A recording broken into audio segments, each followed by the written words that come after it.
Hello दोस्तों, स्वागत है आप सभी का आपके अपने YouTube चैनल ऑनलाइन ITI पर। दोस्तों, भारतीय पोस्ट विभाग के GDS यानी ग्रामीण डाक सेवा में 12,000 पोस्टों की एक बम्पर वैकेंसी का नोटिफिकेशन हाल ही में जारी किया गया है और इस वैकेंसी में केवल 10वीं पास छात्रों के लिए ये वैकेंसियां निकाली गई है। और खास बात इस वैकेंसी की ये रखी गई है, इसमें बिना किसी एग्जाम के सीधा सिलेक्शन किया जा रहा है। पूरी जानकारी आज की इस वीडियो में हम आपके लिए लेकर आए हैं। किस तरीके से आपको फॉर्म अप्लाई करना है, क्या शुल्क लगने वाला है, कितनी पोस्ट निकाली गई है और इस वैकेंसी में जो सिलेक्शन का डिटेल्ड जानकारी है, सारी जानकारी हम आपको देने वाले हैं। सबसे पहले चलते हैं इस वैकेंसी के नोटिफिकेशन पे। जैसा कि स्क्रीन पर आपको इस वैकेंसी का नोटिफिकेशन नजर आ रहा है, इसे आप हमारे टेलीग्राम ग्रुप से भी डाउनलोड कर सकते हैं। दोस्तों, इस वैकेंसी के लिए जो ऑनलाइन फॉर्म है वो आप 22 मई से लेकर 11 जून के बीच में भर सकते हैं। और ये जो ऑनलाइन फॉर्म है ये आपको इंडियन पोस्ट की GDS वाली वेबसाइट पर जाकर भरना होगा। इसका लिंक भी आपको हमारी इस YouTube वीडियो की डिस्क्रिप्शन में मिल जाएगा।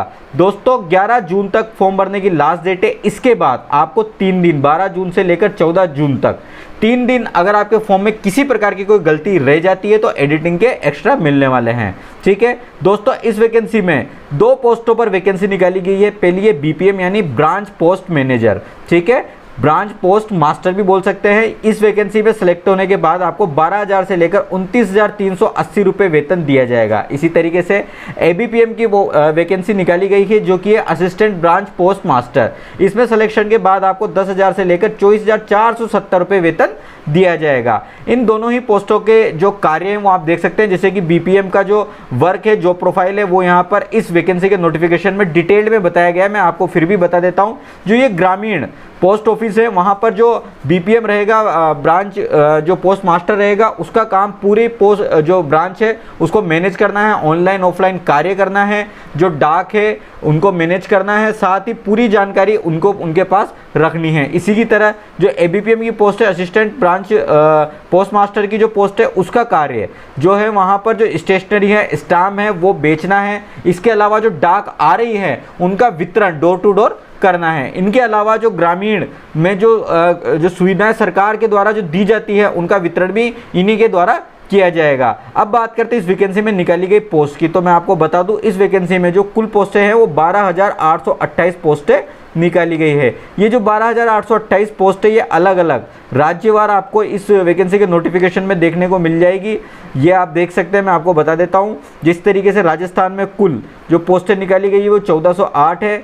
इसी तरीके से मध्य प्रदेश में कुल जो पोस्टें हैं वो 2992 हैं। झारखंड में 1125 है। अलग अलग कैटेगरी वाइज आप यहाँ पे पोस्टें देख सकते हैं। इसी तरीके से उत्तर प्रदेश में कुल 160 पोस्टें निकाली गई है। और अलग अलग राज्यों की जो पोस्ट वाइज है 28 कुल राज्य और केंद्र शासित प्रदेशों में ये वैकेंसी निकाली गई है। यहाँ पर आप किस तरीके से अप्लाई कर सकते हैं और अप्लाई करने के लिए क्या एलिजिबिलिटी है वो आगे हम देखते हैं वैकेंसी के नोटिफिकेशन में। सबसे पहले एज की क्या एलिजिबिलिटी रखी गई है वो आप चेक कर सकते हैं। मिनिमम 18 वर्ष तक की एज वाले कैंडिडेट इसमें अप्लाई कर सकते हैं, यानी 11 जून 2005 से पहले जो कैंडिडेट्स पैदा हुए हैं वो इस वैकेंसी में अप्लाई कर सकते हैं। इसी तरीके से जो मैक्सिमम एज है वो 40 वर्ष रखी गई है। यहाँ पर जो 40 वर्ष है ये जनरल वाले कैंडिडेट्स के लिए, यानी अगर जनरल वाले किसी कैंडिडेट की का जन्म 11 जून 1983 के बाद हुआ है तो इस वैकेंसी में अप्लाई कर सकता है। इसी तरीके से SC ST वाले कैंडिडेट को 5 वर्ष की छूट दी गई है।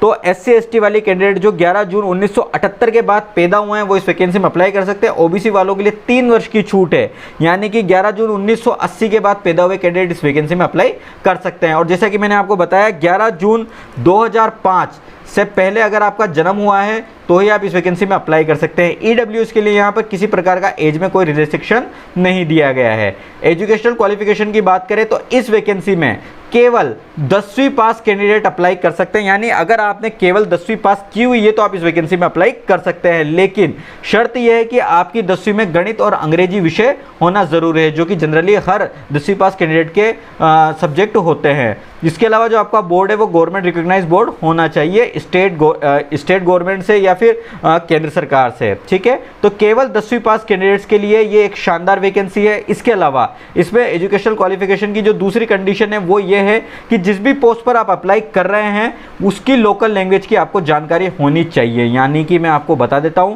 ये डिटेल्ड नोटिफिकेशन जो पोस्टों का है ये आपको दिख रहा है। यहाँ पर कुछ राज्य है हिंदी भाषी और कुछ राज्य है नॉन हिंदी भाषी, जैसे कि तेलंगाना है, तमिलनाडु है, वहाँ पर हिंदी के अलावा जो अदर लोकल लैंग्वेजेस है, जैसे तमिलनाडु में तमिल चलती है, पश्चिम बंगाल में बंगाली चलती है लोकल लैंग्वेज, तो वहाँ पर अगर आप अप्लाई करना चाहते हैं तो आपको लोकल लैंग्वेज आनी चाहिए, ठीक है। और अगर आपको केवल हिंदी आती है तो आप हिंदी भाषी राज्यों जैसे कि उत्तर प्रदेश, बिहार, राजस्थान, मध्य प्रदेश, हरियाणा, दिल्ली, इन राज्यों में ही आप अप्लाई कर सकते हैं, ठीक है। तो लोकल लैंग्वेज आपको किसी भी वैकेंसी में या जो पोस्ट है उसमें अप्लाई करने के लिए आनी चाहिए, ठीक है। इसके अलावा मैं आपको बता दूं अदर क्वालिफिकेशन भी यहाँ पर मांगी गई है, जो कि है नॉलेज ऑफ कंप्यूटर, यानी आपको कंप्यूटर की नॉलेज आनी चाहिए, नॉलेज ऑफ साइकिलिंग, साइकिल चलाना आना चाहिए, और एटिकेट मीन ऑफ जीने का तरीका, मतलब आपको यहाँ पर इन परिस्थितियों में, ग्रामीण परिस्थितियों में जीवन जीने के लिए आप उस हिसाब से तैयार रहें, यहाँ बताया गया है। यहाँ पर किसी प्रकार का कोई सर्टिफिकेट कंप्यूटर का, साइकिलिंग का नहीं लगेगा, केवल आपको जो फॉर्म भरने के दौरान राइट टिक करना है, ठीक है, और आप आपकी ये जो क्वालिफिकेशन है उसको सबमिट कर सकते हैं, ठीक है। तो 10वीं पास के अलावा आपको अगर लोकल लैंग्वेज की जानकारी है तो आप इस वैकेंसी में अप्लाई कर सकते हैं। आगे बात करते हैं अप्लाई करने का प्रोसेस। जैसे कि मैंने आपको बताया था, आपको जो ऑफिशियल वेबसाइट है इंडियन पोस्ट जीडीएस की, उस पर जाना है। जैसे कि मैं आपको बता देता हूं, इस वेबसाइट पर जाने के बाद आपको सबसे पहले अपना रजिस्ट्रेशन करना है, लेफ्ट साइड में आप देख सकते हैं। इसके बाद आपको अप्लाई करना है, अप्लाई ऑनलाइन करना है, फीस का पेमेंट करना है। इसमें आपको बता दूं, जनरल वाले कैंडिडेट के लिए 100 रुपये फीस लगने वाली है, ओबीसी वालों के लिए भी 100 रुपये फीस लगेगी, ST SC वीमेन के लिए शायद ये फ्री रहने वाला है। डिटेल की इन्फॉर्मेशन मैं आपको जब फॉर्म वाली वीडियो बनाऊंगा जिसमें आपको बता दूंगा, ठीक है। आगे मैं आपको बता देता हूं सिलेक्शन का क्राइटेरिया किस तरीके से रखा गया है। इस वैकेंसी में किसी प्रकार का कोई एग्जाम नहीं होने वाला है, ठीक है दोस्तों, किसी प्रकार का कोई एग्जाम नहीं होगा। केवल जो आपकी 10वीं की परसेंटेज है उसी के आधार पर मेरिट बनाकर सिलेक्शन किया जाएगा, यानी 10वीं में जिसके अच्छे मार्क्स होंगे, ज़्यादा मार्क्स होंगे, उनका सिलेक्शन इस वैकेंसी में इन पोस्टों पर हो जाएगा। मान लीजिए किसी पोस्ट पर 50 वैकेंट सीटें हैं, यानी 50 सीटें हैं, और वहाँ पर 70 बच्चों ने अप्लाई किया है, तो इन 70 में से जिनके 10वीं में ज़्यादा मार्क्स होंगे उनका सिलेक्शन इन 50 सीटों पर हो जाएगा, ठीक है। तो काफ़ी सिंपल प्रोसीजर रखा गया। अब आगे मैं लास्ट में आपको बताऊंगा कि इस वैकेंसी की जो पिछली वैकेंसी आई थी उसमें कट ऑफ कितनी गई थी, जिससे आपको आइडिया लग जाए कि आप कितनी परसेंटेज अगर आपके है तो इस वैकेंसी में अप्लाई कर सकते हैं, ठीक है। इससे पहले हम कुछ और जानकारी देख लेते हैं।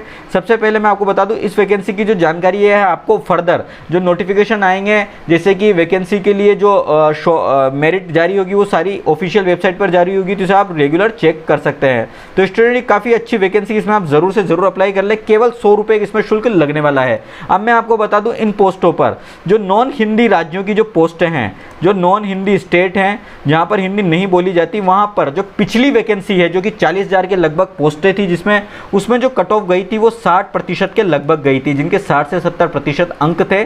नॉन हिंदी स्टेट जैसे तेलंगाना, तमिलनाडु, कर्नाटका इत्यादि 60 से 70% में उनका सिलेक्शन हो गया था। लेकिन हिंदी वाले जो स्टेट वाले जो राज्य हैं, समझ सकते हैं स्टेटों की संख्या भी ज़्यादा है हिंदी वाले, और वहाँ पर छात्रों की संख्या भी ज़्यादा है, तो स्वाभाविक सी बात है कि वहाँ पर कट ऑफ ज़्यादा जाने वाली है। पिछली बार 95% तक वहाँ पर कट ऑफ गई थी 40,000 पोस्टों पर, तो इस बार आप समझ सकते हैं पोस्टें कम हैं। लेकिन इस बार आप 95% को मान के ना चलें, क्योंकि कई राज्यों में इस बार पोस्टें कम हुई है, कई राज्यों में पोस्टें बढ़ी भी है। तो यहाँ पर मैं आपको एक मोटा मोटा आइडिया देता हूँ, अगर आपके 75 से ज़्यादा परसेंट है तो आप इस वैकेंसी में ज़रूर से ज़रूर अप्लाई करें। अदर कैंडिडेट को भी मैं एडवाइस करूँगा कि कई कैंडिडेट इस चक्कर में होप छोड़ देते हैं कि उनका सिलेक्शन नहीं हो पाएगा, और कई फॉर्म नहीं भर पाते हैं, और इस केस पे कट ऑफ काफ़ी कम चल जाती है। तो केवल आपका 100 रुपये शुल्क लगने वाला है। अगर जनरल कैंडिडेट है, ST SC के लिए तो निःशुल्क है, वीमेंस के लिए तो आप इस वैकेंसी के लिए फॉर्म जरूर से जरूर अप्लाई करें, ठीक है। आपको फॉर्म अप्लाई करना है, और जो सिलेक्शन है वो ऑटोमेटिकली आप देख रहे हैं परसेंटेज के आधार पर हो जाएगा, ठीक है। तो इस वैकेंसी में आप जरूर से जरूर फॉर्म अप्लाई करें। अगर आप लोग बोलेंगे इसमें फॉर्म अप्लाई करने के प्रोसेस पर एक सेपरेट वीडियो भी हम आपके लिए बना देंगे, जिससे कि खुद आप अपने मोबाइल से घर बैठे फॉर्म इस वैकेंसी का भर सकते हैं। तो स्टूडेंट, उम्मीद है कि इस वीडियो में जो इन्फॉर्मेशन हमने आपको दी है ये हेल्पफुल लगी होगी। अगर वीडियो अच्छा लगा तो इसे लाइक जरूर करें, साथ ही आगे आने वाली वीडियोस के लिए भी हमारे YouTube चैनल को सब्सक्राइब करके बेल आइकन जरूर दबा दें। यहां पर आपको लेटेस्ट जॉब अपडेट्स और ITI की कई इंफॉर्मेटिव वीडियो रेगुलर मिलती रहेगी। साथ ही हमें Instagram पर फॉलो करें और टेलीग्राम चैनल को जरूर ज्वाइन करें, जहां आपको इस वैकेंसी के ये नोटिफिकेशन भी मिल जाएंगे। तो स्टूडेंट, मिलते हैं अगली वीडियो में। Take care.